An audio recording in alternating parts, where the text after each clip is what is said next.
Merci d'être resté avec nous pour cette seconde partie de Tout est dans la presse. Nous parlons aujourd'hui de l'Égypte et de la Tunisie avec Serge Dumont, Emmanuel Elbaz-Phelps et Maurice Sifergan. Et avant interruption du journal sur Info News, nous parlions de l'épisode Mohamed Morsi en Égypte. Et la question était de savoir si les islamistes au pouvoir au Caire avaient multiplié les maladresses ou si au contraire, et c'est ce qui a provoqué leur chute, ils allaient inévitablement vers une théocratie à l'égyptienne, ce dont ne voulait pas l'armée, ce dont ne voulait pas une grande partie du peuple en Égypte. Et on n'aura pas la réponse ?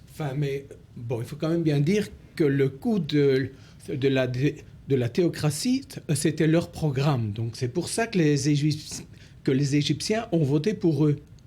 Donc qu'on ne vienne pas nous dire que les Égyptiens n'en voulaient pas.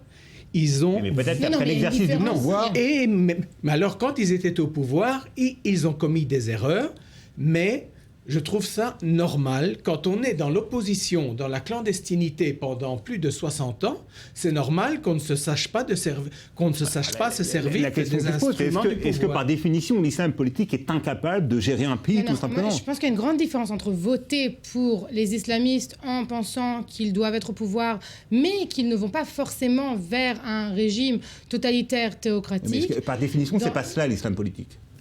D'accord, mais le problème, c'est que les frères musulmans, on l'a bien vu, étaient d'accord à faire aucun compromis. Encore une fois, vous voyez aujourd'hui avec la nouvelle constitution en Tunisie qui est passée, voilà. Alors en effet, la constitution dit que l'islam est la religion de la Tunisie, que la langue est l'arabe, mais il y a un respect pour les autres religions, il y a un respect pour le droit des femmes, il y a... En Tunisie, c'est particulièrement remarquable par rapport aux autres pays. Oui, mais peut-être que c'est justement ça le secret de la stabilité, c'est peut-être pour ça, évidemment, il est trop tôt, il faut attendre, il faut voir comment ça va se passer, mais c'est peut-être pour ça que la nouvelle constitution est passée avec 200 voix contre 16. On va parler de la Tunisie tout à l'heure avec Elitra Belsi au téléphone, mais Maurice, peut-être pour mettre un point final à ce débat. Moi, je pense qu'on n'a pas laissé le temps aux islamistes de nous montrer ce qu'ils voulaient. Est-ce qu'ils ont effectivement assez clair, est-ce qu'ils ont fait des erreurs ? Est-ce qu'ils allaient vers un modèle turc ? Parce que malgré tout, en Turquie aussi, il y a un régime islamiste. Ou est-ce qu'ils voulaient aller vers un régime démocratique ? Ils vont vers un modèle dur, puisqu'ils votent des nouvelles loi anti-alcool, des lois anti-sortie. Donc justement, on voit bien qu'il y a une ligne qui va de plus en plus vers... Oui, mais ce sont des lois qui ne choquent pas leur électorat. La preuve que si, puisque non, au bout d'un pas moment... Vrai. Ça choque le Caire. Il y a eu plusieurs millions de personnes dans les rues. Il y a quelque chose à... Oui, mais attendez, peut-être que dans à l'extérieur du Caire, comme vous dites, il y a un grand soutien pour les groupes comme les Frères musulmans, parce qu'il ne faut pas oublier qu'ils fonctionnent aussi comme le Hezbollah, par exemple, envers le Waqf, c'est-à-dire la charité, le financement des institutions. Et c'est eux qui vraiment ont le soutien du peuple parce que c'est eux qui donnent l'argent. Moi, je crois qu'il ne faut pas oublier dans cette affaire la force des pressions internationales. Quand on a évoqué la possibilité d'annuler l'aide militaire américaine à l'Égypte, les choses ont changé en Égypte. Et là, l'armée a commencé à s'inquiéter. Il y a aussi eu des pressions internationales. Je pense que s'il n'y avait pas eu ces pressions, si les islamistes avaient continué à faire quelques erreurs par-ci, par-là, ils seraient encore au pouvoir. J'aimerais qu'on illustre un petit peu notre débat avec deux caricatures, deux dessins de presse parus dans la presse arabe. On voit la première au journal Al-Mustaqbal, qui est un journal libanais, la fleur du printemps arabe, une fleur fanée avec une seule pétale, celle du drapeau tunisien qui reste vaillante et qui ne fane pas comme les autres fleurs des drapeaux des pays arabes dans lesquels des révoltes ont eu lieu, y compris la fleur aux couleurs de l'Égypte. Et puis un autre dessin apparu cette fois dans un journal égyptien, le Al-Aram, le fameux Al-Aram, avec le cheval du printemps arabe et de la révolte en Égypte qui renverse tout à la fois les frères musulmans, mais aussi, vous voyez, l'autre personnage, c'est un représentant de ce que l'on a appelé la génération Facebook en Égypte, qui était à l'origine, il faut le rappeler, du mouvement de révolte contre le régime de Hosni Moubarak et qui est un peu le parent pauvre des récents développements, puisque dans ce jeu à deux entre l'armée et les frères musulmans, ce sont les grands oubliés peut-être. Mais oui, et en fait... le problème, donc, quand j'étais sur place, je voyais très bien que tous ces révolutionnaires, c'était des jeunes ultra sympathiques avec Facebook, les tablettes, tout ce que vous voulez. Mais vous preniez le taxi, vous rouliez 10 minutes et vous étiez dans des bidonvilles infâmes, des gosses qui sont noirs de crasse, qui n'ont pas de chaussures, qui marchent sur du fumier. Et là, ce sont des gens qui n'en ont rien à fiche, hein.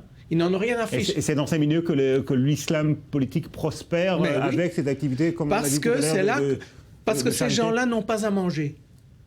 Et alors, ce sont les imams, c'est au sein de la mosquée qu'on leur donne le minimum, qu'on les soigne, il y a des soins médicaux, etc. Le régime des généraux, de Moubarak, etc., n'a jamais rien fait pour eux. Et c'est ça le problème. Alors, on va s'intéresser maintenant à la Tunisie. C'est un peu le contre-exemple, puisque l'évolution, puisque la période où l'épisode islamiste s'est terminé, est sur le point de se terminer d'une manière beaucoup plus pacifique, beaucoup plus douce. Nous avons en ligne Elie Trabelsi, un membre de l'opposition tunisienne, qui nous parle depuis Paris. Monsieur Trabelsi, bonjour. Bonjour. Alors, comment vous expliquez que les récents événements en Tunisie, contrairement à ceux auxquels on a assisté en Égypte, donnent la preuve d'une certaine sérénité de la transition politique, puisque l'épisode Enarda semble s'être terminé dans une relative douceur? Alors voilà, donc si on revient un petit peu en arrière, on voit un petit peu les résultats des anciennes élections. On voit bien, malgré que Nadal a gagné, on voit bien que Nadal a gagné avec 15% des voix par rapport à la totalité de la population. Donc on conclut bien que la Tunisie c'est pas un pays qui vire vers l'islamisme. Donc après, pourquoi elle a gagné? Parce qu'il y avait beaucoup de démocrates qui ont voulu faire leur propre parti, donc les voix ils ont été éparpillées. Là aujourd'hui, pourquoi on voit bien que la transition elle est partie en 2 heures. Il ne faut pas oublier qu'en 2013, il y a eu une année catastrophique pour la Tunisie où il y avait beaucoup de l'armée tunisienne qui sont morts, qui ont été tués par les terroristes. Le chômage il a doublé, le peuple il a compris que les islamistes ils sont très forts pour récupérer le pouvoir, mais ils sont pas, ils savent pas diriger un État. Il y a aussi la pression internationale côté financier, donc les banques ils veulent plus prêter d'argent à la banque, à la Tunisie, où la note bancaire elle a énormément baissé. Donc il y a aussi la sortie des prisons des anciens ministres de Ben Ali. Est-ce que M. Trabelsi, je vous interromps, est-ce que l'évolution de la Tunisie vers une démocratie stable est-elle inévitable, ou est-ce que l'on peut craindre encore aujourd'hui un retour en arrière vers l'autoritarisme? Moi aujourd'hui, je pense qu'aujourd'hui on est encore dans l'héritage de Bourguiba. Bourguiba, il a libéré la femme depuis une 50aine d'années. Il a programmé aussi le planning familial. Il était le premier dans le monde arabe qui a fait ça. Donc, quand la révolution, elle a commencé, c'était pour la dignité du Tunisien, parce qu'ils ont vu qu'il y avait une certaine famille qui était proche du président Ben Ali, qui prenait tous les terrains, qui prenait toutes les grandes affaires. Donc, jamais les Tunisiens, ils ont voulu renverser le pouvoir pour trouver des islamistes. Après, les opposants, ils ont profité du système, ils ont dénigré les RCDistes. Donc, ils ont profité du système grâce aux médias. Et là, vu ce qu'on a vu en Égypte, donc ça se retourne contre eux et ils veulent revoir la Tunisie d'avant Ben Ali. Donc les anciens. Merci beaucoup. Merci beaucoup, Elie Trabelsi. Merci beaucoup pour votre témoignage. On est malheureusement obligé de vous interrompre. Donc, je rappelle que vous êtes l'un des membres de l'opposition tunisienne. Merci pour votre témoignage et pour votre analyse. Maurice, la grande différence entre la Tunisie et l'Égypte, il y en a beaucoup, bien évidemment, mais c'est peut-être le fait qu'effectivement, il y a un certain héritage, celui de Bourguiba, et cet héritage, il est influencé par les principes de la démocratie libérale, et il donne une place de choix inédite dans le monde arabe à la femme. Est-ce que, justement, c'est pas là, peut-être, le critère qui fait qu'en Égypte, l'évolution vers démocratisation se fait dans une assez grande sérénité, finalement? C'est vrai, il y a eu un passage plus souple, plus modéré d'un régime islamiste à un régime libéral. Mais maintenant, je voudrais quand même mettre un point d'interrogation. Vous avez dit, est-ce que c'est une période qui est terminée? Non, elle n'est pas terminée. Je vous rappelle que on revient en arrière, mais en Égypte, il va y avoir des élections en 2014. En Tunisie aussi, des élections en 2014. Et le grand test, ça va être en Algérie aussi. Des élections sont prévues en 2014. Et c'est là qu'on va voir qu'est-ce qu'il en est de l'islamisme. Je ne suis pas sûr qu'ils sont rayés de la carte. Maintenant, de l'aveu même du premier ministre tunisien qui a succédé à Ben Ali, qui s'appelle Essebsi, Béji Caïd, c'est son prénom, les islamistes d'Ennahda en Tunisie ont commis des erreurs, et ces erreurs pour lui étaient des erreurs économiques. C'est ça qui a fait qu'il a poussé les islamistes dehors en leur disant, il est cité dans Le Point, il y a une interview dans Le Point, en leur disant, si vous partez pas de vous-même, ça sera par la force. Donc c'est l'économie qui est en dernier ressort l'explication de cette évolution, et l'explication, alors, et peut-être davantage économie donc que la crainte qu'ont partagé quand même de nombreux Tunisiens de voir leur pays évoluer vers une théocratie islamiste.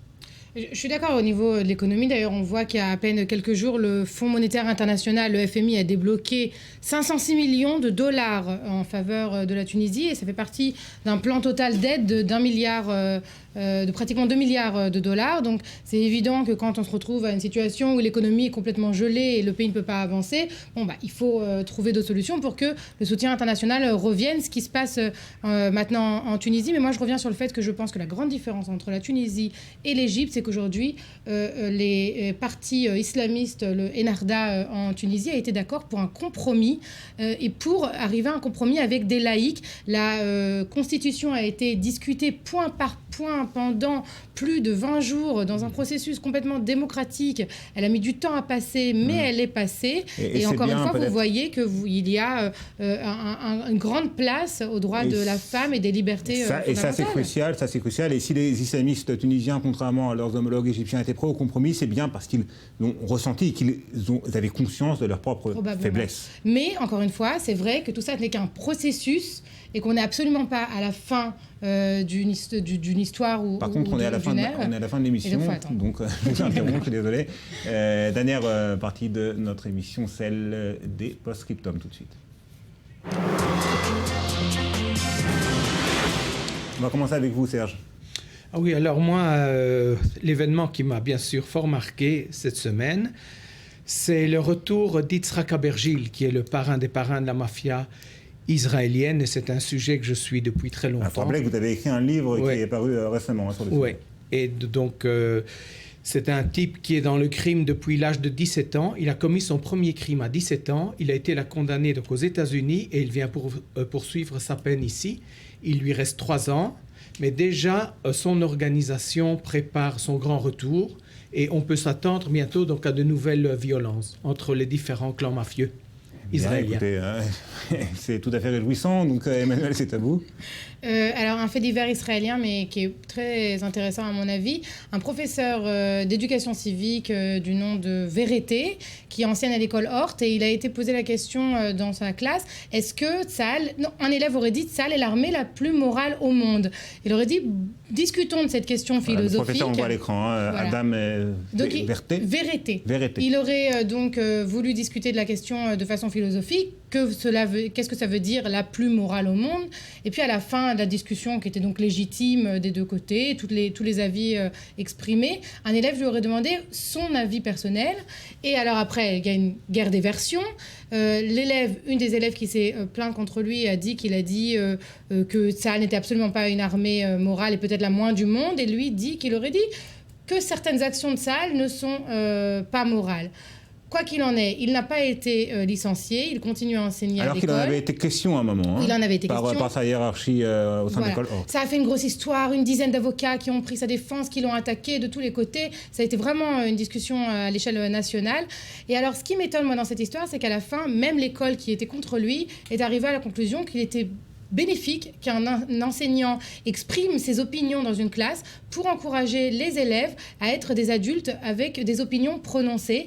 Et alors, en tant que quelqu'un qui a grandi dans le système français, moi, je me pose la question. Je pense que donner les outils à des élèves, c'est très important. Exprimer son opinion en tant que professeur, ça me paraît absolument pas indispensable. Au contraire, je pense que ça doit rester privé. Effectivement, là on se rend compte des différences entre le système éducatif en France et le système éducatif en Israël sur ce plan-là également. Maurice. Maman aussi avec la France et le système éducatif en France, c'est la mise en examen en fin de semaine de 2 adolescents de Toulouse de 15 et 16 ans pour association de malfaiteurs et relations avec une entreprise terroriste. Ils sont accusés d'avoir voulu se rendre en Syrie pour combattre le régime de Bachar el-Assad. Alors ma question, c'est comment la partie civile en France va expliquer que ce qu'ils ont fait, c'est pas bien, alors qu'il y a quelques mois, la République envisageait de bombarder la Syrie. Merci beaucoup Maurice, Emmanuel, les Serges. C'est la fin de l'émission. Merci à vous également de l'avoir suivi. On se retrouve la semaine prochaine à la même heure. D'ici là, vous savez ce qu'il vous reste à faire. Lire la presse en ligne ou sur papier. Elle existe encore. Et regardez i24 News, bien sûr, à la semaine prochaine.